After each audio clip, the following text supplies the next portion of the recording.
Muy bien, bueno, muy buenas noches para todos y para todas, para nuestros miembros de este panel tan nutrido, para las personas que nos acompañan aquí de manera presencial, para los que están conectados. Es un verdadero placer poder tener estos espacios y específicamente con temas dentro de lo que nos compete como académicos, como médicos, que es el proceso de información a las personas y cuáles pueden ser esos elementos y esas discusiones que generan controversia, porque finalmente nuestro objetivo final es mejorar la calidad de vida de las personas, pero también informarlas sobre datos que sean científicamente comprobables, pero que también generan ciertas discusiones que muchas veces por el ámbito de la altura, de ciertas circunstancias, no llegan a la población en general. Entonces, por eso el conversatorio que vamos a tener hoy es un conversatorio muy amable, va a ser un conversatorio en el cual nos vamos a hacer preguntas que son preguntas que se han recogido de todo lo que la gente sube en redes sociales, de todo lo que se genera en las noticias, de lo que llamamos las fake news, todo lo que está relacionado con todos estos aspectos que mueven el tema de salud y específicamente un tema tan controversial como el tema de COVID. Entonces, diciendo esto, voy a tratar de ser dinámica y que vayamos dirigiendo un poquito cada una de estas preguntas. Entonces, vamos a hacerle la primera pregunta al doctor Sebastián. Es una pregunta supremamente simple, pero es una pregunta que todos los días nos hace. ¿De dónde viene el SARS-CoV-2 al fin? ¿Cierto? Salió del laboratorio, es una teoría conspirativa, fue un acto de malicia, tiene que ver algo con la parte humana, es decir, nosotros los seres humanos lo agravamos haciendo ciertos otros experimentos. Entonces tratemos de aterrizar un poquito y con hechos nos cuentes realmente qué pasó. Bueno, de entrada vamos a decir una cosa y es, tenemos que empezarnos a olvidar de las teorías conspirativas alrededor de eso porque no ayudan a la discusión, porque alejan realmente de la perspectiva histórica y ecológica que llevó al inicio de la pandemia. Entonces, hay que recordar que nosotros ya teníamos un anuncio de pandemia con el SARS-1 y precisamente se dio por estos fenómenos que hay muy particulares en Asia y es los famosos mercados húmedos, que es donde se tienen muchas especies de animales, todas vivas, que generalmente nunca conviven en la naturaleza y los tienen en unos espacios cerrados, generalmente con fines comerciales para medicina tradicional y también para alimentación.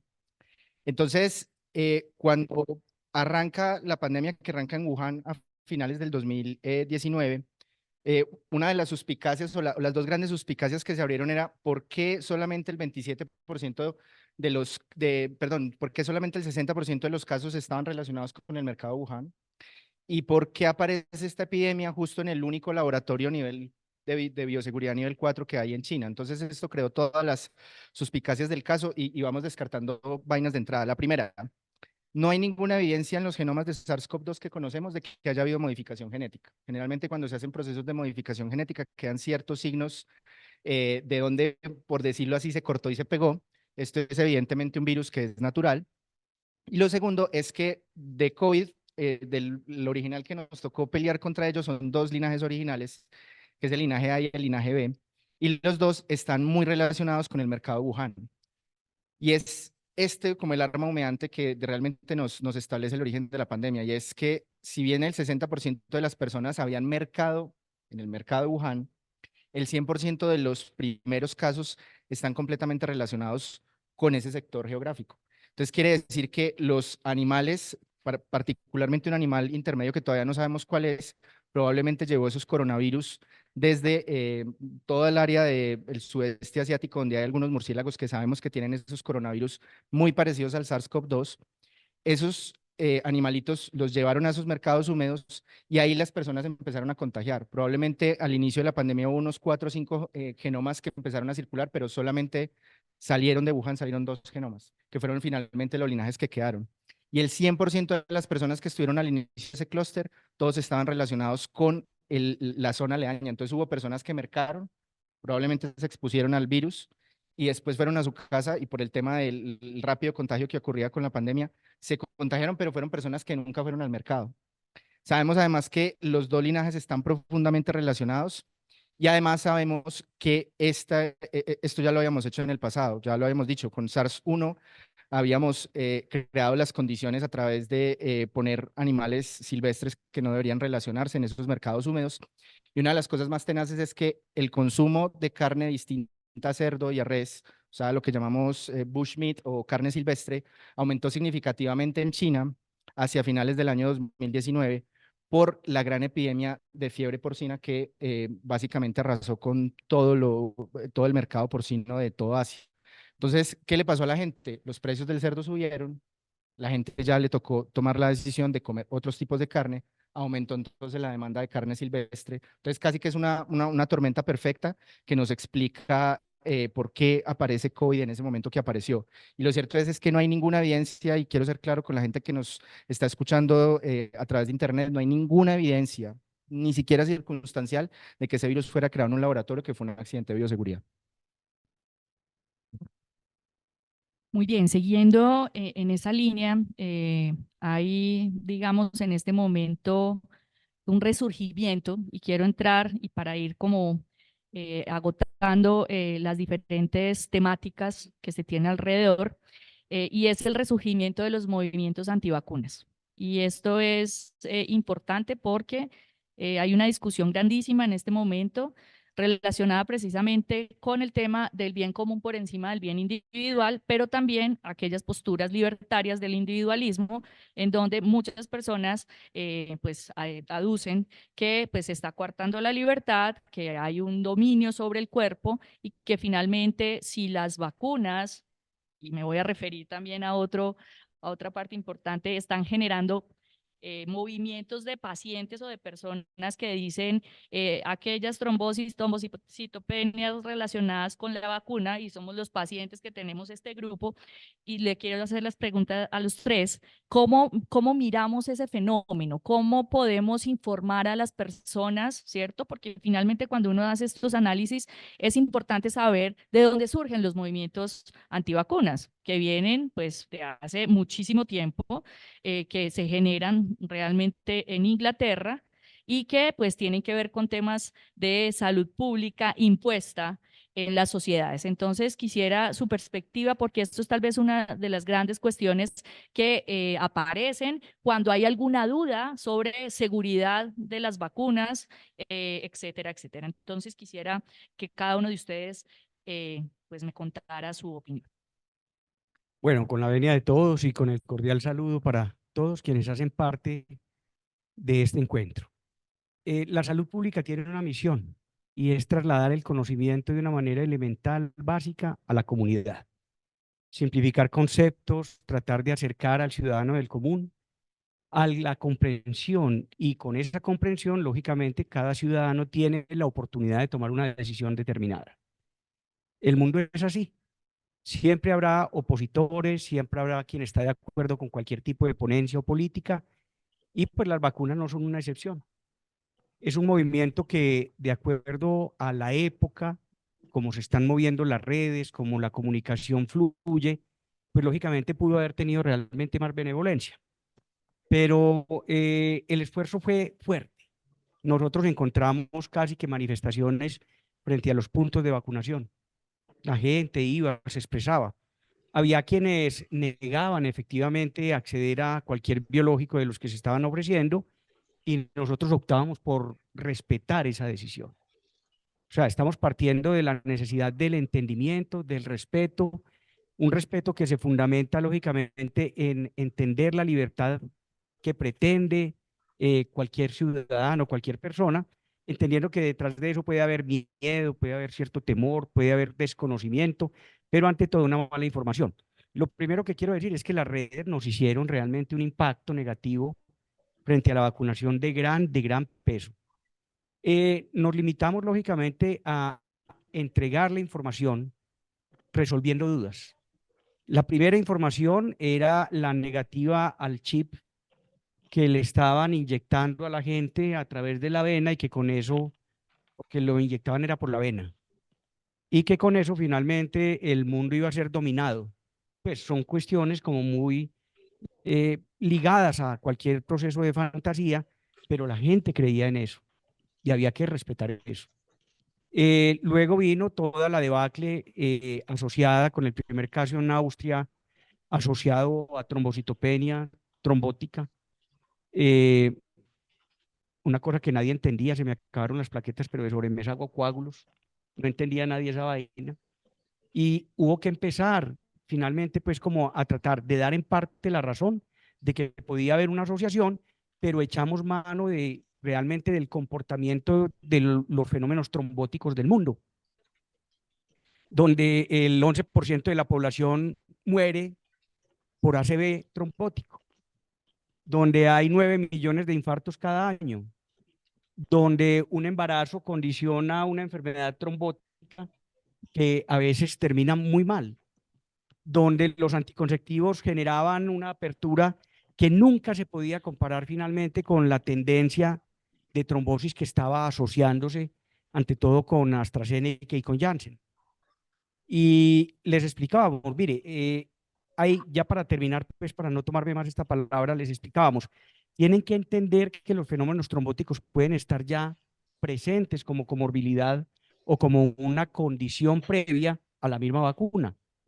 Pero también hay que entender que se está describiendo que entre 1 y 15 de cada millón de personas vacunadas puede hacerlo como una respuesta adversa al biológico. Entonces nos preguntaban, ¿pero por qué no describieron eso antes? Porque finalmente las pruebas que cumplieron lógicamente con todos los pasos requeridos por la OMS y las otras organizaciones, cubrieron muestras de 10 a 20.000 personas. Entonces, eso no alcanzaba a marcar realmente la tendencia. Aquí, como de manera introductoria, doctor. Bueno, buenas noches para todos los que están acá en el auditorio y a los que nos escuchan de forma virtual. Mire, esto es bien interesante porque, claro, uno por un lado ve como médico como una posición de los grupos antivacunas dicen, no, venga, eso que nos van a aplicar va a ser muy dañino, ¿cierto? Por múltiples razones, por múltiples justificaciones.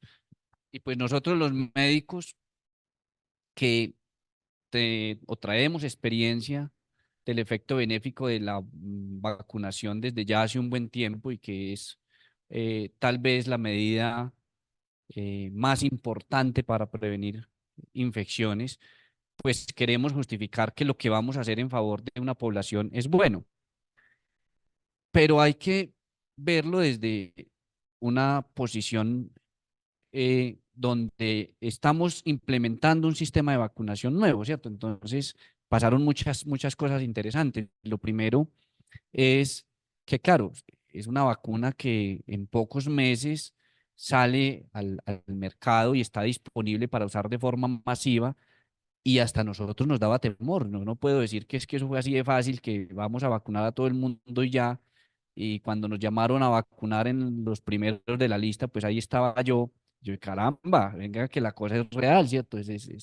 Vamos a salir a recomendar un biológico, una vacuna de la cual tenemos poca experiencia o ninguna, siendo precisos, al menos en mi caso. Dicho esto, los temores se vuelven reales, es decir, son temores completamente respetables. Pero ¿a dónde vamos con esto? A que realmente la evidencia científica eh, tiene que como hacer su papel en estos puntos y dejar que sea la evidencia científica la que demuestre que realmente las cosas tienen un beneficio.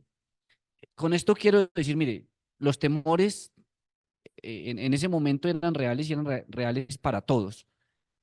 Con el tiempo uno va aclarando un poquito la situación y en la evidencia científica, en el desarrollo de vacunas, pues se permite una vigilancia muy estricta, que es lo que finalmente uno hace. Es decir, claro, aceptamos todo tipo de temor. Yo acepto que como representante de las instituciones donde estaba, me decían, doctor, nos vamos a vacunar. Pues claro, nos vamos a vacunar. ¿Y usted cuándo se vacuna? Y dijo, madre, pues yo también tengo que ir a poner el brazo y ser el primero porque hace parte de manifestar o de transmitir esa confianza a los demás.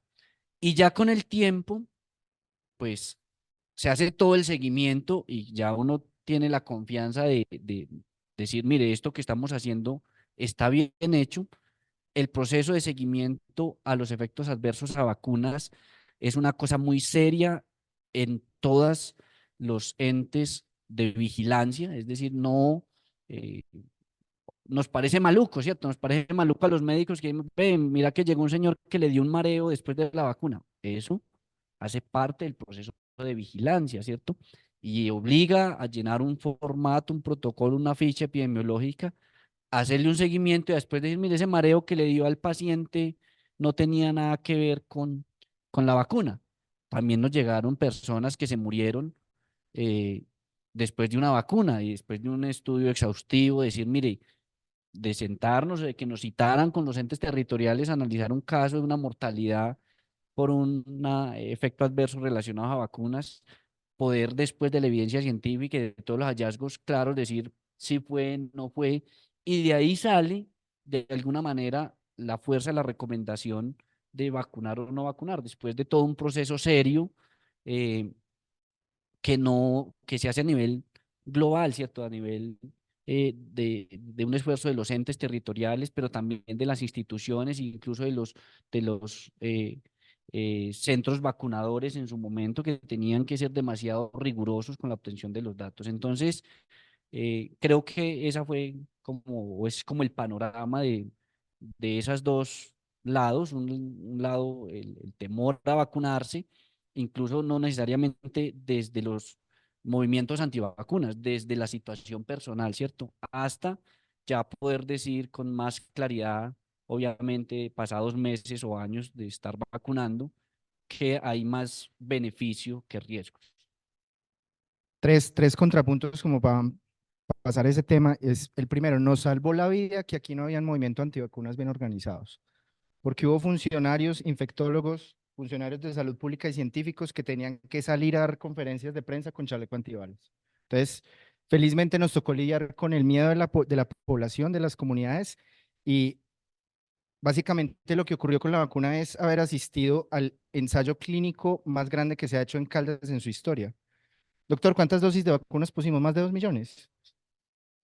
950.000 al inicio, y ya después acumuladas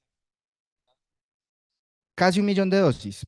Cuando en Caldas se había puesto, que me imagino que ahorita vamos a discutir además las cuestiones logísticas que llevaron a eso, y a mí me tocó, yo me acuerdo mucho, uno de los comités de precisamente de análisis de reacciones vacunales que me tocó asistir con Diego, de un paciente que evidentemente había hecho una reacción vacunal, y todo el proceso de seguimiento que se le hizo y cómo se dio la recomendación de que se le pusiera otra plataforma de vacuna. ¿Listo? Entonces, quiero subrayar el hecho de lo juicioso que se hizo el proceso acá en Caldas y el hecho de que no nos cambió la morbilidad después de haber puesto la vacuna.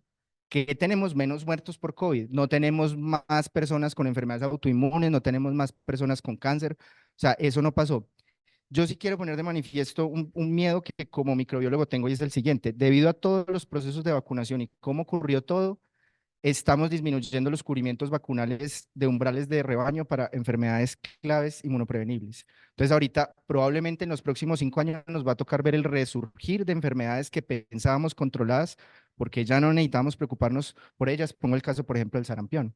Entonces, ahorita es muy probable que a la población le toque enfrentarse a esa, miren lo que pasa cuando no tenemos vacunas.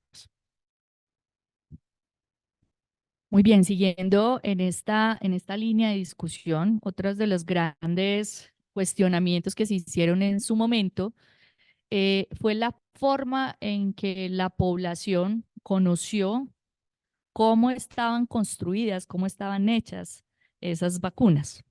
Lo digo como genetista, cuando hablamos de genética, la gente se asusta.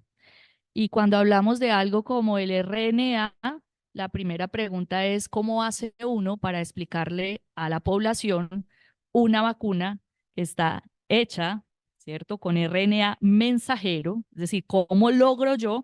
Y en algunos papers, en algunos artículos, aparecía no era necesario tanta información específicamente en ese sentido. Esa es una postura. Nosotros había que explicar absolutamente todo. Pero cuando uno trata de explicar qué es el RNA mensajero y que entonces está cubierta la molécula y que entonces se introduce, pero entonces no está todo, eso es complicado de explicarlo. Nosotros desde la Asociación de Médicos Genetistas tratamos de implementar algo y era cómo podíamos educar a la población y explicárselo. Y créanme que no es sencillo, es más, en este momento no es sencillo. Entonces, si bien sabemos que la palabra RNA está ahí, vamos a dejarla a un lado.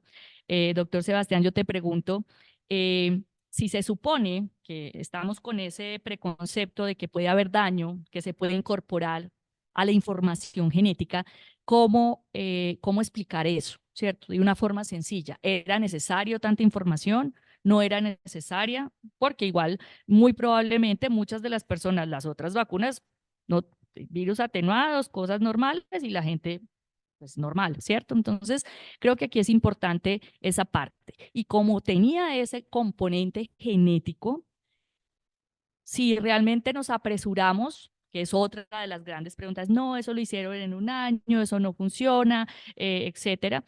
Entonces, mirar esa parte si nos apresuramos y si realmente, pues entonces eso sucedió de esa manera, porque desde todo el tema de los ensayos clínicos, de todo lo que significa esas investigaciones y cuando entonces yo estoy listo para una fase 4 y salgo. Ahí es la gran pregunta. Históricamente ya teníamos ese tipo de investigaciones. ¿Cómo le explicamos a las personas eso? Que es tal vez uno de los grandes puntos y de las grandes falencias y lo que tenía que ver específicamente con las fake news y lo que decía ya el doctor Carlos Humberto con el tema del chip. Entonces, se le mete en el DNA, le destruye el DNA y además le da cáncer, ¿cierto? Entonces, quisiera que nos aclararas esa parte.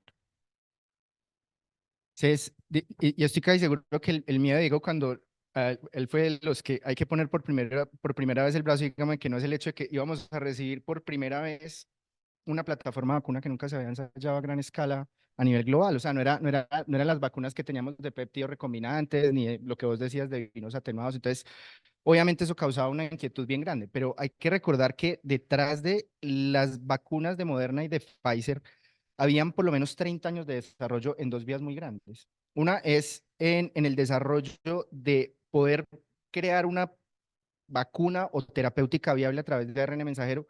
Vamos a explicar en términos prosaicos eso que logra. Y lo otro era conseguir un berraco vehículo lipídico, que yo lo pudiera meter en el cuerpo, que me llevara ese vehículo lipídico hasta una región de la célula que son los endosomas y después me soltara eso el citoplasma y que nunca entrara al núcleo. Eso fue uno de los grandes desarrollos y de hecho eso llevó uno de los miedos importantes de la vacuna, que era, ¿será que las poblaciones nos van a hacer muchas reacciones alérgicas a esos vehículos lipídicos, que eran unos vehículos lipídicos que no se han utilizado en ningún otro medicamento? Y por eso, si ustedes recordarán en la vacuna, acuérdense que cuando uno le iban a poner la de Pfizer o Moderna, se tenía que quedar quieto 30 minutos para ver si hacía una reacción anafiláctica. Y ese era uno de nuestros grandes sustos. Entonces, hay que recordar que se logró esas dos vías de hacer la investigación de ARN mensajero y volverla viable y lograr además la investigación de los vehículos lipídicos. Como vimos, el experimento fue exitoso, o sea, no hemos tenido un cambio de morbilidad por el uso de esas vacunas. Y lo que sí fue cierto es que se investigaron algunas vacunas basadas en ADN, pero esas vacunas de ADN no se llevaron al fin al mercado y ni se llevaron a desarrollo completo, precisamente por los miedos de pronto de modificaciones genéticas. Entonces, una forma muy fácil de explicar eso es, hagan de cuenta que el ADN es un plano maestro que yo tengo dentro de una caja fuerte y yo de ahí voy a sacar todas las instrucciones para que la célula haga las cosas que tiene que hacer. Esa caja fuerte está completamente cerrada y para que las funciones de la célula se hagan, yo necesito unas fotocopias de ese plano maestro. Esas fotocopias de ese plano maestro son el ARN mensajero. Yo puedo sacar muchas copias, son lábiles, se destruyen fácil, pero esas copias jamás vuelven y entran al núcleo. Entonces eso, de alguna forma, que las plataformas de ARN hubieran ganado la pelea y nos hubiéramos ido por vacunas ADN, quizás eso ganó la pelea. Y eso creo que nos da uno de los regalos más bonitos para la humanidad en los próximos 10 años, y es que probablemente en los próximos 10 años vamos a ver las primeras vacunas viables contra cáncer. Y esas vacunas muy probablemente van a ser plataformas ARN. Entonces, fue un susto estar en ese momento histórico de ver esas dos cosas nuevas que no se habían probado a escala de billones, pero creo que el experimento fue muy exitoso, había ciencia de 30 años detrás de eso y probablemente vamos a ver un nuevo grupo de medicamentos para enfermedades que no nos habíamos imaginado. Muy bien, doctor Carlos Humberto, en esa línea y para ir, digamos, haciendo una miscelánea de muchos temas que tenemos y que vamos a tratar de abordar. Aún hay personas que no están vacunadas en este momento. ¿Qué se puede hacer? ¿Qué riesgo sería entonces para la población en general? Es aquellas personas que no están vacunadas en el marco de lo que siempre se ha planteado y es una nueva pandemia, ¿cierto? Ya sea de influenza o de SARS-CoV, de otra cepa. ¿Cómo hacer? ¿Cómo desde esa parte de salud pública mirar o tener esa mirada desde ese tema? Sí, ahí hay preocupación. Miren, lo que comentaba el doctor Diego, donde había posiblemente una conducta mediada por el miedo que obviaba el reto de la vacunación, se combina también por cierta tranquilidad que un grupo poblacional determinado asumió porque el padecimiento no les golpeó duro. En ese primer momento donde uno se infectaba, por ejemplo, yo tuve 3 veces COVID y realmente sentí muy poquito y las vacunas tampoco me patearon. Hubo gente que estuvo para morirse y que las vacunas le dieron muy duro, o sea, hay de todo. Pero en ese primer momento la expectativa era lograr una inmunidad de rebaño. Esa expectativa se fue diluyendo en el tiempo. Es que tuvimos que padecer un año de COVID antes de que llegara la primera vacuna. A Manizales llegó la primera cajita de vacuna. Doctor Bernardo, yo tengo la cajita. Es una cajita, sí, la voy a traer. Es que aquí caigo en cuenta. Me la luché y la cuidé para guardar ese recuerdo. Las primeras vacunitas llegaron el 19 de febrero. Eran 990 dosis y alcanzamos a poner ese día 638 dosis, empezando con todo el personal de cuidado intensivo. Y en ese momento uno creía finalmente en que esa pérdida de inmunidad de rebaño pudiera de alguna manera exitosamente ser controlada con la vacunación y se logró. Yo les digo una cosa, la tasa comparativa de mortalidad de no vacunados contra los vacunados es astronómica. Yo puedo, por ejemplo, y entre más viejos era peor. La tasa de muertos mayores de 80 años era de 1.493 por 100.000.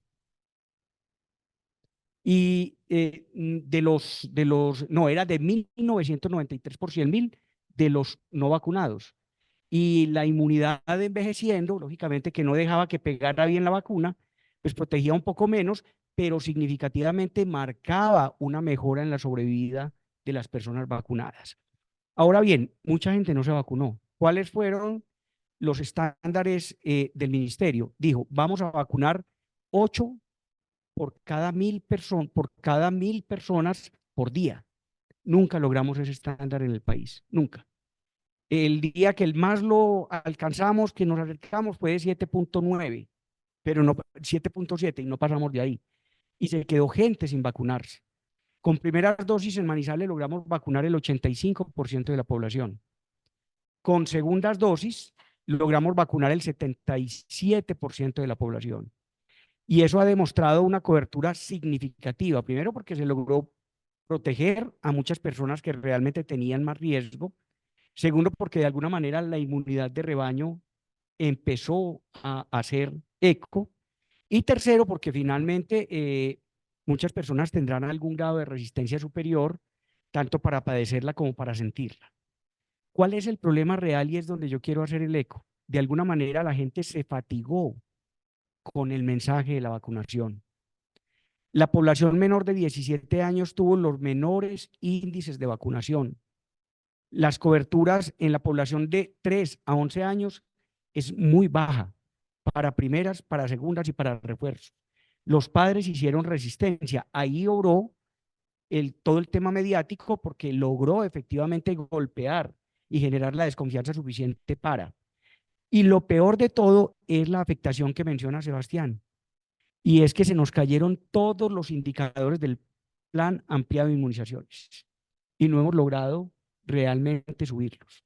Entonces, hay gente que se quedó sin vacunar, ya los inmunólogos nos tendrán que ayudar a entender, a comprender si ese grupo poblacional permanece susceptible o si por inmunidad de rebaño logra finalmente una protección que de alguna manera hará que esto se comporte más parecido a la influenza que a cualquier otro tipo de episodio crítico como la COVID-19. Dato chistoso. Omicron requiere una inmunidad de rebaño 89 porque es altamente contagioso. En este momento, como dice el profe Calumberto, estamos 75-76%. Ahí está esa brecha que nos explica la gripiña de ferias que nos está pegando cada año y enferma a media ciudad. Yo creo que la mayoría de los casos de gripa que tuvimos en Manizales fueron COVIDcitos. Bueno, sigamos hablando de vacunas, que pues a eso vinimos. Doctor Diego, hay una pregunta constante y es por qué razón personas que recibieron la tercera y la cuarta dosis inclusive, pues igual sufrieron COVID. Esa es una gran pregunta. O sea, si igual nos vacunamos, ¿qué pasó? ¿Qué pasa ahí? ¿Cómo se explica eso? Bueno, antes de eso, hay que recordar es qué busca uno con vacunar, ¿cierto? Y es una cosa que la mayor parte de la gente no entiende. La gente cree que si a mí me vacunan contra la gripa, nunca me vuelve a dar gripa, ¿sí? Y eso es una cosa que hay que dejar claridad. El objetivo más grande de cualquier programa de vacunación es, en especial en estas infecciones virales, es que si me da, no me mate, ¿sí? Es lo grande. O que si me da, no me lleve a la unidad de cuidado intensivo.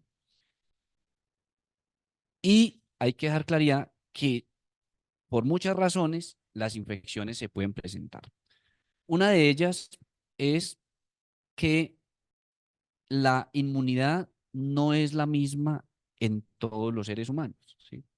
Hay múltiples factores que hacen que una vacuna o un mismo esquema de vacunas, que puede ser de 1, 2, 3 dosis o más, generen algún grado de inmunidad en cada individuo particular. Entre ellas, uno, tal vez la más importante, la misma edad, ¿sí? Hace que ese grado de respuesta no solamente difiera como en eficacia, sino en el tiempo. Y esa es una de las cosas más importantes que hacen que tengamos que priorizar algunas poblaciones en vacunas. Yo sé que la población adulta tiene una menor respuesta y dura menos su inmunidad, pues son los que yo voy a priorizar para dar un booster o revacunar de forma más temprana. Esa es una de las claridades que hay que hacer. Dos, la inmunosupresión por múltiples causas también hace que la respuesta sea diferente. Y otra razón muy importante es que este virus, al igual que influenza, mostró tener una capacidad de variación en su material genético de alguna manera que llevó a que la inmunidad no fuera comparable. Y eso es una propiedad pues de los virus y creo que va a ser muy parecido entre influenza, ¿sí? Que uno simplemente mira cuáles son las cepas que circularon el año inmediatamente anterior.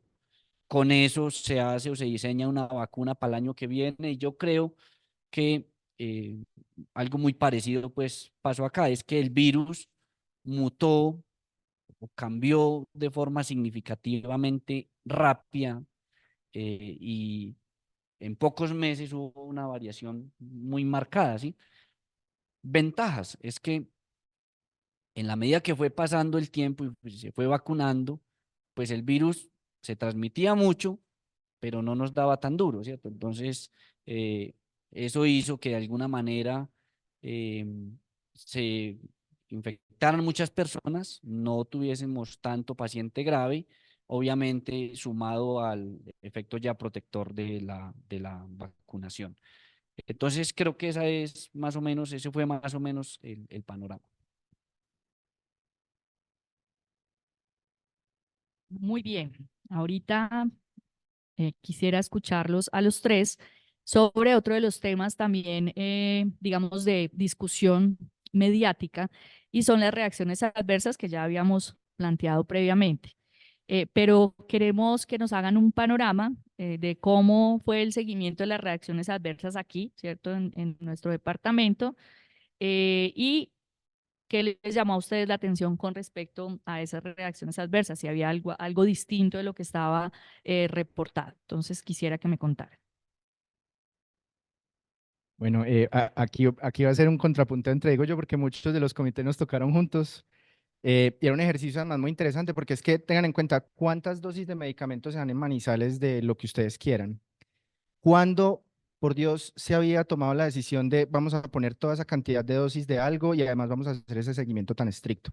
Al punto de que cuando se reportaba una reacción adversa que realmente podría ameritar, sentaban un comité con epidemiólogos, salubrista, microbiólogo, infectólogo, o sea, y se analizaba cada caso pormenorizado. ¿Cuántos casos alcanzamos a analizar graves, mal contados?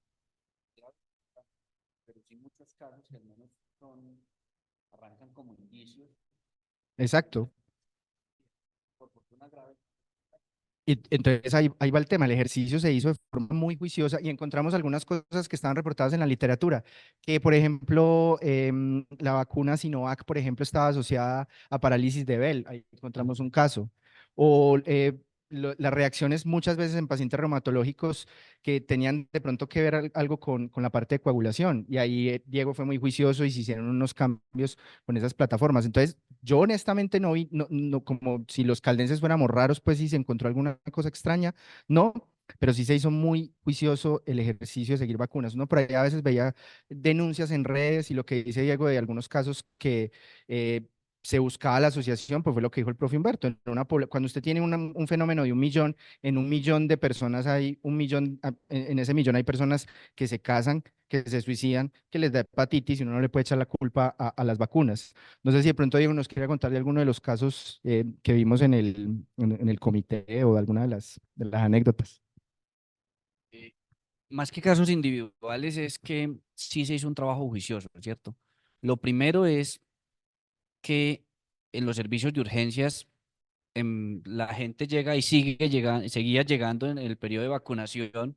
Entonces, no sé, un paciente se infartó hoy y resulta que en el interrogatorio se da uno cuenta, no, pues que ayer me pusieron la vacuna, ¿sí? Eso de entrada genera una alarma y eso obliga a hacer reportes obligatorios y hace parte de todo ese proceso de seguimiento a los efectos adversos asociados a vacunas. Y es asimismo muchas otras cosas que le pasaban a los pacientes. Esas, y así como lo hacemos nosotros, lo hicieron todo el resto del país y todo el resto del mundo. De ahí se sacan las estadísticas de todos esos eventos adversos relacionados a la vacunación y finalmente se concluyen muchos casos que uno dice, sí, mire, después de estudiar todo, encontré que eso sí estuvo relacionado a la vacunación o esto simplemente tuvo una relación, no, fue más casualidad que otra cosa. Y de todos esos datos juntos es que se sacan los verdaderos eventos adversos relacionados a vacunas, ¿cierto? Que no aparecen en los estudios iniciales de validación de las vacunas. Eso se junta con el tiempo y uno de ahí empieza ya a tener más datos más sólidos. Así como cuando se hace una terapia biológica, como cualquier medicamento realmente, ¿sí? Hace parte del seguimiento post-marketing. Yo creo que parte de estos análisis es transmitir confianza en la gente, ¿cierto? Es decir, mire, lo hacemos, lo buscamos y lo concluimos al final para poder decir, mire, vamos a seguir mandando esta vacuna, porque es que uno como médico es la cara al paciente. Entonces, le voy a mandar esta vacuna, pero tengo que transmitir esa confianza y esa certeza de lo que yo le voy a mandar a mi paciente, le va a hacer bien y no me va a llegar con un infarto, con una embolia pulmonar, o ser honesto y decirle, porque también nos pasó muchas veces, y fue un motivo de nuestras consultas de infectología, es, doctor, me mandaron porque yo tengo una embolia pulmonar, o a mí hace 3 meses me dio una trombosis venosa profunda, y yo necesito saber cuál vacuna me voy a poner. Y entonces en su momento uno tenía que hacer un llamado a la prudencia y decir, venga, ya hay alertas de que unas plataformas incrementan el riesgo de enfermedad tromboembólica venosa. Esta paciente viene a transmitirme su duda. Yo no le puedo decir, va y se pone la que da más trombos, ¿no? Yo creo que hace parte de actuar en favor del paciente aún en sus momentos con desconocimiento.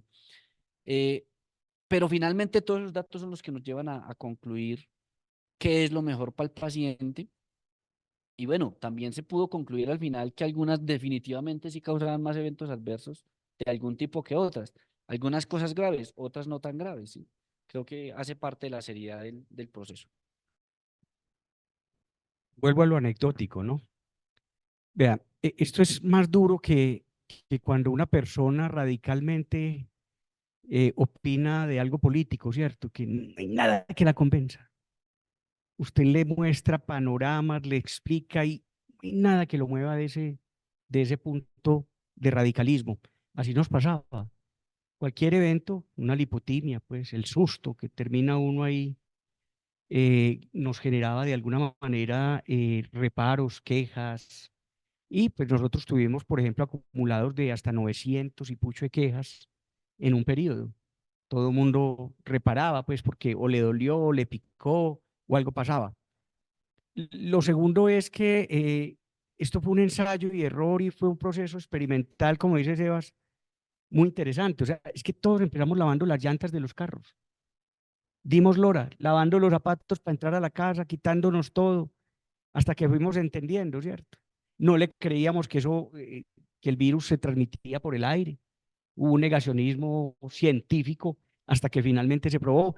Entonces nos lo pasamos entendiendo todo. Entonces, para neutralizar los efectos adversos, el rigor de la implementación de la vacunación masiva se acompañó de la garantía de que el médico que tenía que estar ahí permanentemente tuviera una certificación actualizada en RCP. Tenía que haber desfibrilador y teníamos que tener ambulancia. O sea, las IPS que no tenían esos criterios no les permitíamos operar. Al paso del tiempo hubo relajación y se fueron de alguna manera suavizando todas esas medidas. Y la mayor pues, cantidad de sucesos, que tampoco eran muy frecuentes, eran los chapaleos, eran las lipotimias y eso. Yo creo que más de uno se salió de la fila. Eso cuando veían que algo estaba pasando allá y salían con alguien cargado, eso se abrían. Entonces, los que no tenían turno ahí mismo se metían a la cola. Fue muy anecdótico y realmente fue un aprendizaje complejo porque vivíamos muertos de susto. O sea, rezando para que no fuera a pasar algo crítico porque finalmente esas metas para nosotros que eran tan importantes, esas metas se nos caían. Precisamente cuando uno armaba tanta cosa alrededor de las vacunas, eso incrementa el temor, ¿cierto? Si yo digo, mire, si no hay ambulancia acá no vacuno a nadie, entonces la gente dice, "Güey, pucha, pero con ambulancia a bordo debe ser una cosa muy grave, muy peligrosa lo que hay ahí". Claro, y vean el mensaje que transmite. Cuando habíamos pensado que era peligroso ponernos la vacuna de, no sé, la triple viral? Usted le decían, vaya a poner la triple viral, ¿a dónde ya voy? Sí. Y no había protocolo de nada. Y eso, pues por obvias razones, pero de alguna manera todo eso se hizo que la gente del global dijera, venga, ¿por qué entonces vacunar al fin es bueno o es malo? Porque si hay tanto protocolo detrás de una simple vacuna, debe ser que nos estaban vacunando y eso es peligroso. Pero es como el mensaje que se genera después de un proceso que era obligatorio, era un protocolo que era obligatorio, pero generó de alguna manera ese impacto del que hablábamos anteriormente, genera siempre un conflicto personal a la hora de vacunar, ¿sí? Sin contar pues lo difícil que fue después convencer a los papás que los niños había que vacunar. Si para el adulto fue difícil, convencer a los niños fue peor y la gente lo llamaba a uno, es que, doctor, ya vacunó a sus hijos. Y dígales pues que no, que apenas estaba haciendo la cola. Ahí de una vez hubieran dicho, no, este está esperando este no se va a vacunar porque ve la cosa grave. Entonces miren como ese trabajo que nos costó llegar a generar confianza en un proceso novedoso. Muy bien, pregunta también frecuente. paciente mayor de 60 años que solo recibió, por ejemplo, Pfizer y tiene disponibilidad, pero para las otras plataformas de vacunas. Digamos, se ha evidenciado que existan más reacciones, se puede, no se puede, hay algún problema en ese sentido. No sé quién me quiera responder.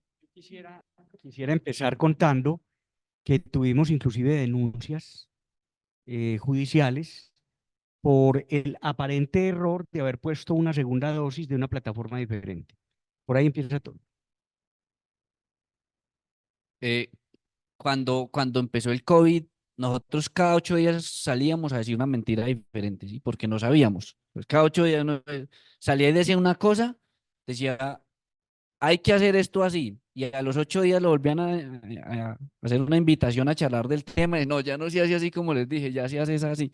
Y así nos la pasamos diciendo embustes ahí, pues, o no embustes, realmente desconocimiento, pero siempre fuimos muy honestos con la situación. No sabíamos y nadie sabía en su momento y hacíamos lo mejor que podíamos. Obviamente eso salía por redes y por el noticiero. Bueno. Y entre esas imprecisiones que dijimos en su momento de una forma inocente, es que solo se podía vacunar, que si me ponían Moderna era con Moderna y que eso no se podía nada más. ¿Que por qué? Pues no, que porque era así. ¿Qué nos dimos cuenta después? Que fue ese concepto de inmunidad como, o de vacunación como heteróloga, y es que si mezclábamos diferentes formas de estimular el sistema inmune, tendríamos mejores resultados. Y es uno de los grandes mensajes que ha dejado este proceso de vacunación y del desarrollo de esto. O sea, mezclar parece ser mucho mejor por cosas que antes no conocíamos, y ese estímulo diferente a través de diferentes líneas. Y lo otro es que aprovecho y lo digo una vez, miren el proceso de inmunidad que se vuelve mixto entre los que se han infectado y se vacunan, ¿sí? Son mecanismos diferentes de estimular el sistema inmune y de alguna manera eso puede generar incluso mayor memoria inmunológica. Muy bien. Desde el tema de salud pública, y esta pregunta es para el doctor Carlos Humberto, con respecto a otras regiones, ¿se pudo hacer un comparativo de Caldas en cuanto a la implementación de la vacunación, en cuanto a todas las estrategias para poder lograr la vacunación? ¿Hubo algún comparativo y tuvimos algún resultado o algo que llamase la atención con respecto a otros departamentos? Sí, como ciudad, Manizales obtuvo el primer puesto en calificación de la ANIF en cuanto a efectividad de todos los programas para neutralizar la mortalidad. Fuimos la ciudad de menor mortalidad proporcional por COVID en todo el país. Y en cuanto a la vacunación, alcanzamos las metas muy rápidamente y quedamos involucrados en el primer grupo de ciudades que abrió y que retiró el tapabocas. Eso gracias pues a la cobertura. Hablábamos de un 85 de primeras dosis, un 77 de esquemas completos, y vuelvo y dejo el interrogante, ¿cómo estará la inmunidad de rebaño? Yo creo que está orando bien, pero nosotros podemos decir que la mortalidad descendió de una manera sustancial a partir del segundo trimestre del año 2023. Al punto, yo no tengo el registro del año 2024, pero habíamos registrado 3 muertes solamente en ese periodo del año 2023. El tema, pues, de una manera grata y con agradecimiento, hay que referirlo al equipo de salud. Nosotros lo primero que hicimos desde el primer día COVID fue empezar a trabajar en conjunto. La virtualidad nos ayudó mucho. Hacíamos grandes sesiones de academia con todo el mundo, con España, con todo, y teníamos prácticamente reuniones diarias. Unas veces reuníamos los urgenciólogos con los internistas, con los intensivistas, otras reuníamos a los organismos de socorro, y eso permitió de alguna manera homogenizar el conocimiento y mejorar la respuesta. Nosotros tuvimos en total, hasta el corte del año 2023, 1.470 fallecidos directamente por COVID y unas 350 personas fallecidas con COVID, por otras causas, pero con COVID. Eso es mucha gente. Sin embargo, fuimos los mejores calificados en ese sentido. Muy bien. Y ya, digamos, para cerrar esta primera parte y pasar a las preguntas del público, cada uno de ustedes, en 20 años, si estuviéramos en otra pandemia, ¿qué recomendaciones le darían ustedes al secretario de Salud en ese momento? Que averigüe dónde venden rosarios, novenarios, cositas así. Esto es muy duro. Nunca vamos a estar suficientemente preparados para eso. El nivel de sacrificio de todo el talento humano en salud no se alcanza a medir. Y en 20 años todavía lo vamos a estar recordando. Y lo único que vamos a poder recomendar es que los equipos se organicen rápidamente y que no pierdan tiempo. Y que se organicen generando, primero que todo, apoyo, apoyo al talento humano en salud, comida, agua, trajes protectores menos agresivos con el ser humano, contactos con la familia de una manera más directa. O sea, es que aquí hubo de todo para el talento humano en salud. El tema del hospital hacia afuera y del centro médico hacia afuera se pudo manejar. La comunidad de alguna manera encerrada respondió. Pero vuelvo y repito, la parte humana, no la académica. Uno va aprendiendo ahí en medio de las dificultades, pero la parte humana tiene que de alguna manera, eh, tiene que intervenirse de una forma completamente contundente. Ahí habría que revisar qué pasó con los apoyos psicológicos, qué pasó con los duelos de los equipos de trabajo, tanto por fallecimiento de compañeros como por sus familiares, qué pasó con las horas de descanso, qué tipo de enfermedades nuevas aparecieron por el desgaste físico del talento humano. Valdría la pena escribir, narrar eso e identificar realmente cuáles pueden ser los mecanismos para que haya un protocolo que nos permita una mejor organización, que dé una respuesta de alguna forma más protegida para el talento humano en salud.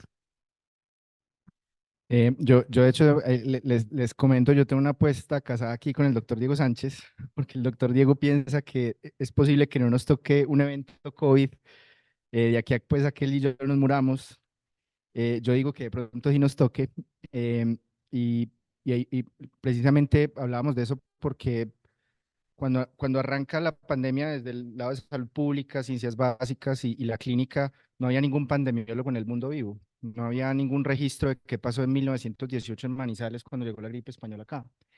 Entonces, yo pensaría que serían dos grandes cosas que uno debería tratar de, si en 20, 30, 40 años ocurre eso, es primero que los equipos de salud y todos los tomadores de decisiones haya cohesión, respeto y camaradería, porque eso es lo que lo lleva a uno a hacer esa milla extra de me tocó amanecerme porque es que mañana le tengo que explicar a todas las jefes de enfermería de los municipios esta cosa, lo hago, porque lo hago por amor a mi región, lo hago por amor a mis colegas, ¿sí?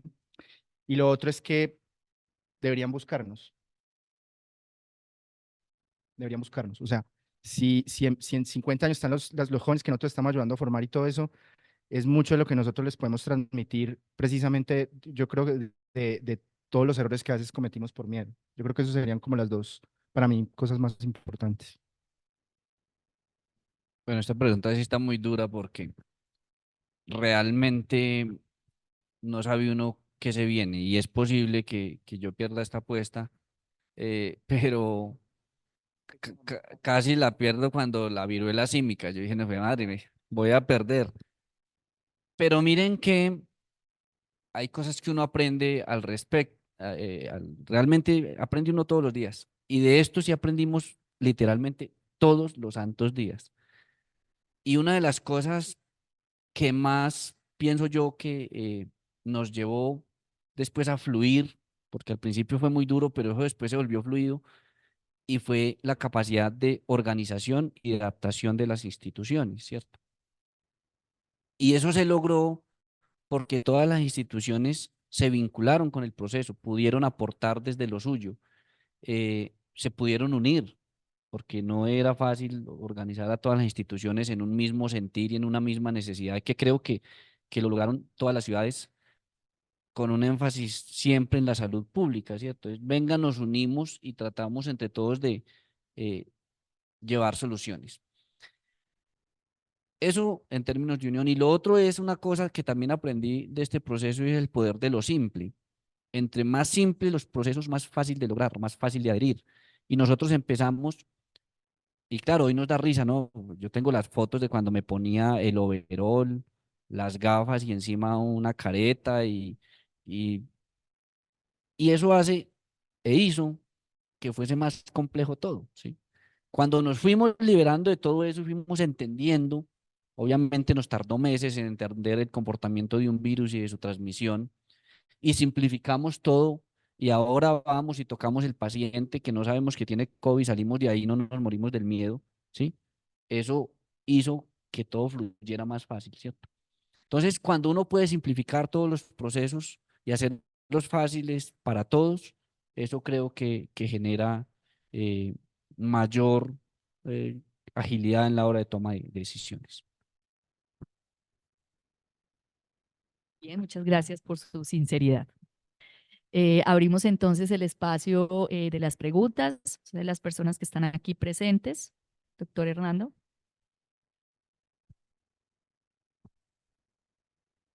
Bueno, quiero contarles que alcanzaron a conectarse virtualmente 26 personas, 26 académicos, y aquí estábamos presentes 17 personas. Hubiéramos querido que hubiera sido un poco mayor la asistencia, pero me parece que es significativo.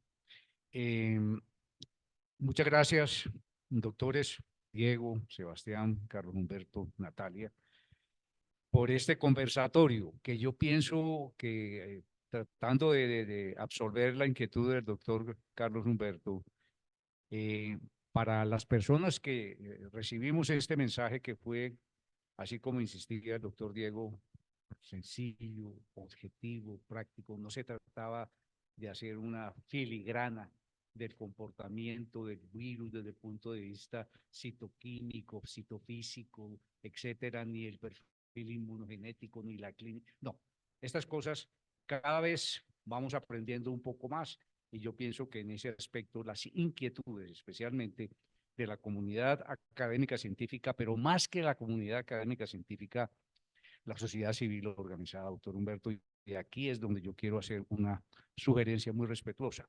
Así como esto va a quedar grabado, es importante, doctor Humberto, que podamos, dentro de sus mecanismos que tiene desde el punto de vista de gobernanza, que este tipo de conversatorio llegue a la mayor parte de la comunidad civil organizada, que es donde realmente queremos nosotros hacer esta parte que es tan importante, que es la parte pedagógica, la parte de comunicación, de información, de personas, de científicos, de médicos, de personas bien capacitadas, pero que con un lenguaje sencillo, coloquial, llegan precisamente a absorber toda esta cantidad de inquietudes. Yo creo que casi todos nosotros, de alguna manera, hemos recibido una avalancha de llamadas de familiares, de amigos. Me hago poner la cuarta vacuna, la cuarta dosis, vendrá una quinta. Esto no será un negocio de las multinacionales, de la farmacia. Bueno, tantas inquietudes alrededor de esa, que esto es lo que realmente debe permear a la comunidad civil para que se borre precisamente el título de este conversatorio, que son los mitos alrededor de la vacunación. ¿Alguna Doctora Natalia. Muchas gracias. Lo primero, felicitarlos. Ustedes fueron un equipo de vanguardia que les tocó poner el pecho en una situación muy dura, ¿no? No les faltó sino ponerse la darga de Don Quijote, el escudo de cuero como para defenderse. Y realmente les tocó una situación muy dura. Y un poco más preguntas tenemos que hacerle. Han hecho unos comentarios muy prolijos, muy buenos, muy sencillos y muy reales, que nos enseñan mucho. Lo que me queda es, ¿qué más? ¿Quiénes más hacían parte del equipo de trabajo? Si a mí me dicen ahora, yo digo, pero hay que poner un abogado, un filósofo, un periodista, a que nos ayude a defender, porque las respuestas científicas que se podían dar con tanta antes las cubrieron todas y quedaban muchas como ustedes lo han dicho. De manera que habría que pensar en esos equipos a quién más se agrega. Y la pregunta final mía es, en el hoy, en la situación actual, ¿cómo está el COVID y sus variedades, el Omicron está actuando? ¿Qué patogenicidad, qué tenemos? Muchas gracias. Doctor. ¿Alguien quiere responder? Bueno, eh, yo les voy a responder en lo que yo veo. Y voy a empezar con la resolución que sacaron como el 22-23 de diciembre desde el Instituto Nacional de Salud de Retiro del tapabocas ya universal. Faltó que nos lo hubieran tirado el 24 de diciembre porque casi me revientan el teléfono ese día que qué íbamos a hacer. Y cada institución quería saber qué íbamos a hacer. Y es una cosa eh, bien fundada en que el tapabocas fue indispensable en algún momento y creo que sumado a todo lo que hicimos, disminuyó de alguna manera la transmisión. En este momento es una medida que creo que es de bajo impacto, ¿sí? Sin embargo, en esa temporada me tocó hacerme un llamado a la prudencia, ¿sí? Y es que nosotros en Manizales somos una ciudad especial en términos generales para diciembre y enero. Y es que venía una temporada donde todos confluimos con nuestras familias y en enero no solamente confluimos con nuestras familias, con el resto del mundo, ¿sí? Y mi respuesta fue, ¿qué vamos a hacer? Nada, vamos a seguir igualitos y vamos a seguir con nuestro tapabocas en las instituciones hasta que pase la temporada de ferias. Dicho esto, recuerden cómo se dispararon las infecciones respiratorias después de la segunda, tercera semana de enero en Caldas, ¿sí? Tanto así que tuvimos casos graves y creo que la ciudad tuvo que reportar un par de casos de mortalidad por COVID, ¿sí? Por COVID y con COVID. Y eso pues simplemente se explica por un fenómeno epidemiológico que esperábamos y es que íbamos a confluir con gente de muchas partes.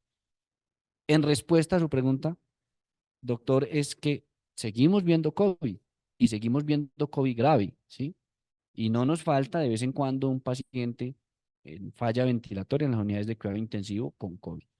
Sumado a eso, pues el incremento significativo de casos que tuvimos de influenza en las últimas semanas, que se sumó pues a ese mismo episodio.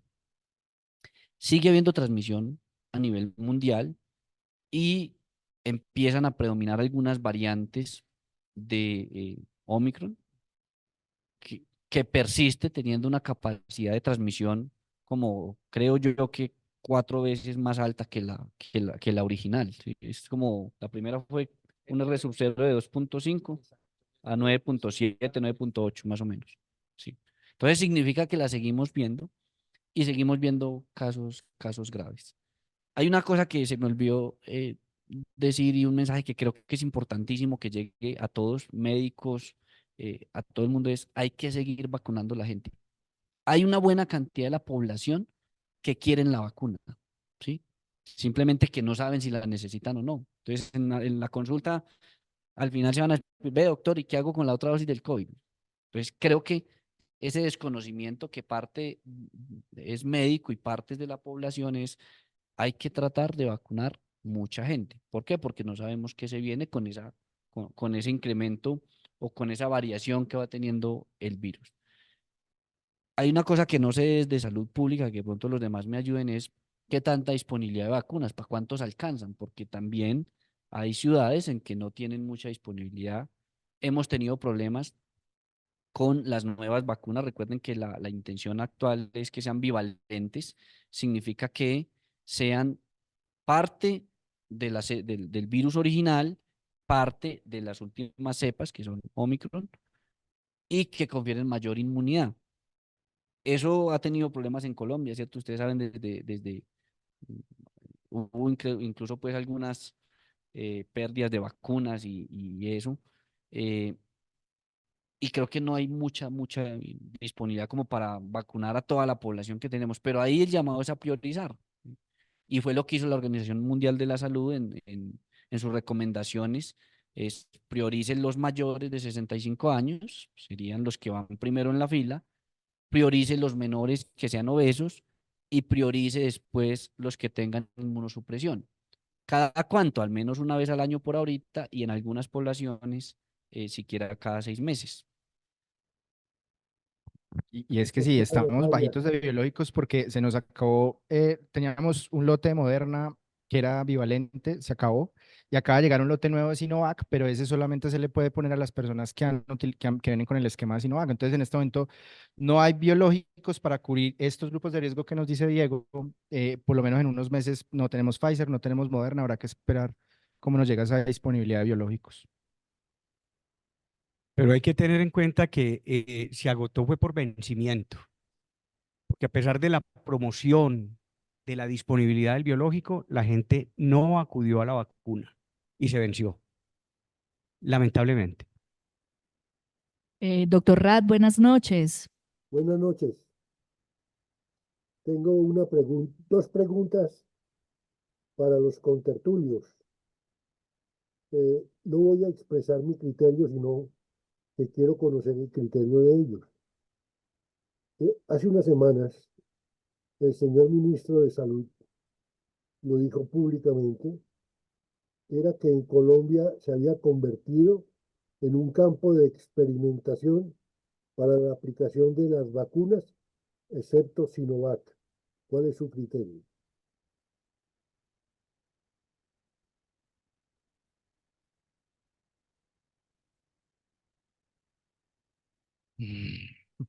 Primero, doctor Aljure, me encanta saludarlo. Le mando un abrazo muy especial. Muchas veces, desafortunadamente, tenemos que jugar que en los ciclos de la política, pues muchas veces vamos a tener buenos funcionarios y malos funcionarios.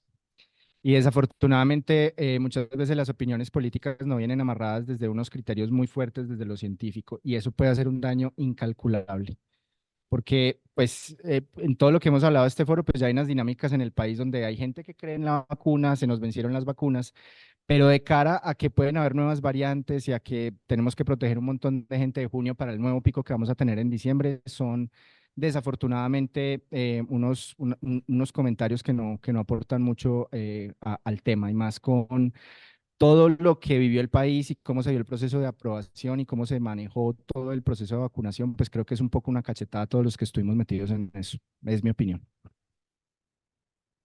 Sí, yo creo que la respuesta es que esas afirmaciones carecen de evidencia científica, infortunadamente, pero como lo dice Sebastián, el daño que pueden alcanzar es muy grande porque refuerzan las dudas, ¿sí?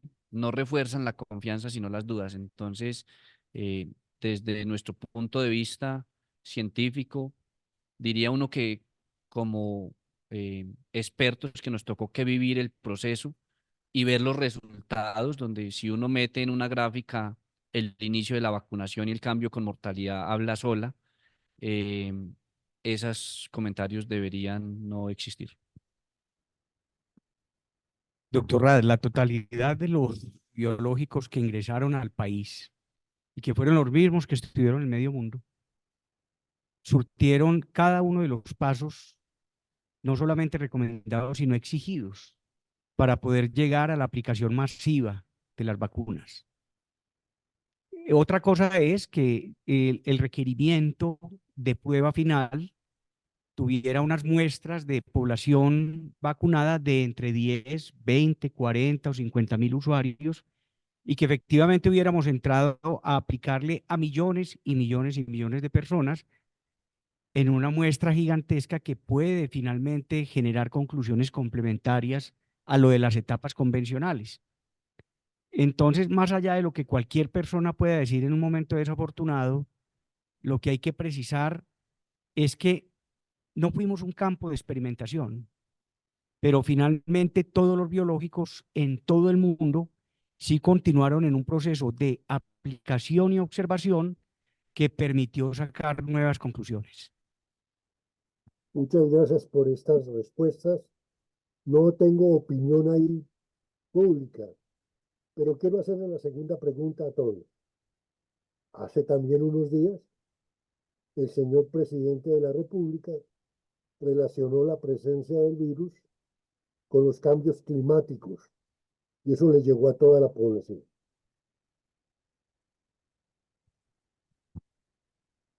Sí, pues, por ejemplo, digamos, esa es una discusión muy interesante que se tiene desde que están los ciclos, por ejemplo, virales. Generalmente se ha estudiado mucho en las áreas septentrionales, entonces ese es el problema de poder hacer una asociación causal o una coincidencia. Entonces, por ejemplo, cuando yo tengo el invierno boreal, yo voy a tener entonces un pico de virus respiratorios, influenza, virus sincitial respiratorio, COVID, y entonces uno podría, si uno grafica meses versus pico epidémico, uno dice, evidentemente durante el invierno hay eso. Entonces, ¿será que hay una asociación con la cantidad de luz solar? ¿Hay alguna asociación con la humedad? ¿Hay alguna asociación con la temperatura? ¿O es simplemente por el hecho de que en el invierno boreal, pues la gente está más hacinada, está dentro de lugares cerrados y hay más probabilidad de transmisión? Entonces, ¿cuál será el efecto causal ahí? Eso se discute muy, muy fuertemente. Eh, Obviamente, el tema del cambio climático va a ayudar mucho a la expansión de enfermedades infecciosas y eso es algo que vamos a ver. Eso se ha estudiado muy bien, por ejemplo, con enfermedades, transmisión de vectores. Eso va a llevar a alteración de animales reservorios y cambios de áreas de influencia de algunas enfermedades epidémicas, pero todavía la evidencia no es muy fuerte como para poder hacer esa aseveración. Sin embargo, sí es muy importante seguir analizando con mucha claridad cómo siguen estos fenómenos de cambio climático y más teniendo en cuenta de que tuvimos los 2 años de registros de temperatura más atípicos que hemos tenido en los últimos 20 o 30 años. Este año, en términos de temperatura, no se parece a nada, no hay ningún modelo climático que prediciera este año y pues ahí vamos a tener consecuencias de salud, pero hasta qué punto los virus respiratorios, muy difícil hacer todavía esa asociación. Doctor Rade, en su clase, cuando usted nos hablaba de malaria y de dengue, usted mismo nos hizo énfasis en que muchas veces uno invadía el territorio de algunas especies que vivían allá tranquilitas y que finalmente uno era el que se buscaba el problema. La biosfera está siendo afectada directamente por actividades antrópicas. El hombre está invadiendo, tumbando bosque, capturando animales, ese mercado húmedo que menciona Sebastián, y todas estas actitudes finalmente condicionan a nuevos riesgos. Y cuando se habla finalmente de que hay una probabilidad de nuevas pandemias, estamos hablando de una experimentación y de un riesgo de experimentar finalmente el encuentro con nuevos virus porque nos metemos donde nadie nos ha llamado. Les Muy agradezco bien, no sé, inmensamente que me hayan respondido las dos preguntas. No he emitido ningún criterio porque comparto algunos de los criterios de ustedes. Alguna vez los diré. Muchas gracias. muchas gracias, doctor Rat. No sé si los que nos acompañan en línea tienen alguna pregunta. Doctor Bernardo, si usted quiere decir algunas palabras a la doctora Claudia para ya concluir con esta reunión, bien pueda. No, pues nada que decir, sino una magnífica reunión sobre un tema supremamente importante. Eh, lo vamos a acelerar en el aspecto de subirlo lo más rápido posible a YouTube. Y yo creo que conversaremos con los señores directores de municipio y de la territorial de salud para que este tipo de información lo podamos socializar con todos los profesionales médicos de alguna manera. Están en YouTube, pero que sea una estrategia especial de comunicación y que cómo le llegamos entonces a esas personas que están en la periferia, que están contentos, a ese médico general que está en los pueblos, a ese médico general que está en la consulta externa, que recibe la consulta de su paciente día a día. Esta sería una estrategia que nos tendríamos que comprometer. Muchas gracias, estimados doctores. Ha sido un placer.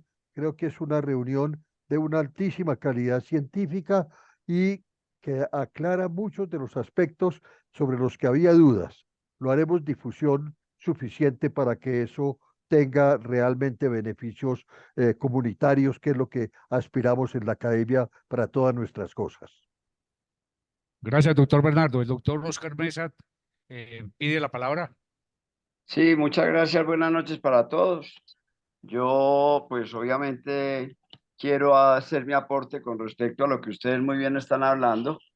Llevo muchos años en la parte de salud y en la parte de psicología y siento que ha faltado, con base en las propias vivencias mías profesionales, en consultorio y en los demás aspectos de la salud, que nos sigue faltando la cerecita para el pastel, y es la integración. Yo me acuerdo que cuando empecé yo en la Secretaría de Salud en el año 1986-87, habíamos empleado la estrategia del equipo de salud mental comunitaria, que todavía existe algo al respecto, y empezamos con todos los procesos de prevención primaria en salud, la famosa atención primaria que nos estaba marcando por aquella época la Organización Mundial de la Salud con el cuento de la reunión de Alma-Ata, Rusia.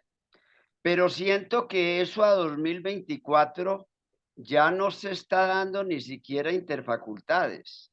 Este tipo de conversatorios debería tener también, como lo decían ahorita, no solamente la comunidad, sino las diferentes escuelas de psicología, que se supone que acá en Manizales hay varias. Está la de la Universidad de Manizales, a la cual yo pertenezco y fui su decano.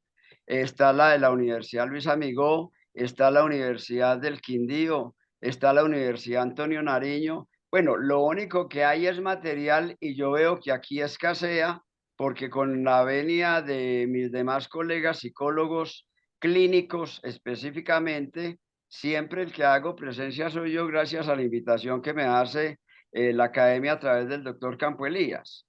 Pero siento que es volver a empezar, así toca, empecemos desde el principio, nuevamente a volvernos a reconstruir, sino a construir esas alianzas universitarias a través de la red Suma, que permita vincular a todos esos personajes, porque yo siento que toda la responsabilidad se la estamos dando al médico, y son todos muy buenos. Les ofrezco y les presento mis respetos a todos y cada uno de ustedes, pero es una labor de titanes, y aquí no necesitamos titanes porque se están consumiendo y porque somos humanos.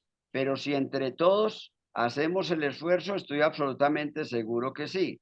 Yo con el doctor Campo Elías me podría, y Carlos Humberto, que me conoce a mí de tantos años atrás, porque desde chiquiticos, cuando teníamos 15 años, o 14 o 13 por allá, o sea, todo un tarrado de vida, y creo que vamos a morir juntos en esta parte de la salud. La idea es que esas alianzas, así como la de Carlos Humberto y yo, Campo Elías, que también me acuerdo de que de chiquito estábamos hablando de 1968, 70 con Campo Elías, por no decirlo más, estábamos muy chiquitos, y si éramos capaces de hacer alianzas siendo chiquitos y niños, juguemos al juego de los niños ahora que somos profesionales y que somos académicos, para poder por lo menos proyectarnos, como lo estaban preguntando ahorita, que el doctor Carlos Humberto muy bien lo decía, pues recémonos y recemos rosarios. ¿Cómo le vamos a decir al secretario de Salud dentro de 30 años qué va a pasar? Le tenemos que decir, mire, estamos también compenetrados y también compaginados como académicos de la ciudad. Se supone que es una ciudad universitaria que tiene cualquier cantidad de competencias, y aquí en este aspecto de la COVID-19, con el debido respeto de mis colegas y con el debido respeto que se merecen las diferentes facultades de salud que hay en Manizales, brilló por su ausencia. Y es parte de lo que ustedes acaban de decir, de los miedos, de las dudas, de las fobias, de los terrores colectivos, de los imaginarios colectivos. ¿Quién sabe de eso? Pues las facultades de psicología. ¿Y quién se ocupó, siendo secretario de Salud Carlos Humberto y teniendo allá el equipo de salud mental comunitaria? Que me diga mentiroso, pero no hubo facultades que dijeran y lideraran ese proceso de decir, vamos a impactar esos imaginarios colectivos de la comunidad a través de acciones reales y concretas de parte de esta facultad o de parte de esta universidad. Entonces yo sí siento que en ese sentido nos falta esa cerecita para el pastel y poder hacer una cosa integrada, coordinada y real. Muchísimas gracias. Muchas gracias, doctor Oscar, por su intervención, pero me da pie para decirle algo con el mayor cariño y aprecio que le tengo. Uno de los aspectos misionales de la academia es precisamente hacer una integración entre los diferentes entes formadores del recurso humano que vinculan no solamente la salud desde el punto de vista de la acción de las ciencias de la salud, sino de todas las ciencias que tienen que ver con ella. Así que usted especialmente está cordialmente y siempre estará invitado por parte de nuestra academia para lo que crea Ministerio. Muchísimas Muchas gracias a me todos. siento muy honrado. Muchas gracias a todos, que tengan una buena noche y especialmente ratificar a nuestros distinguidos panelistas nuestra gratitud perenne.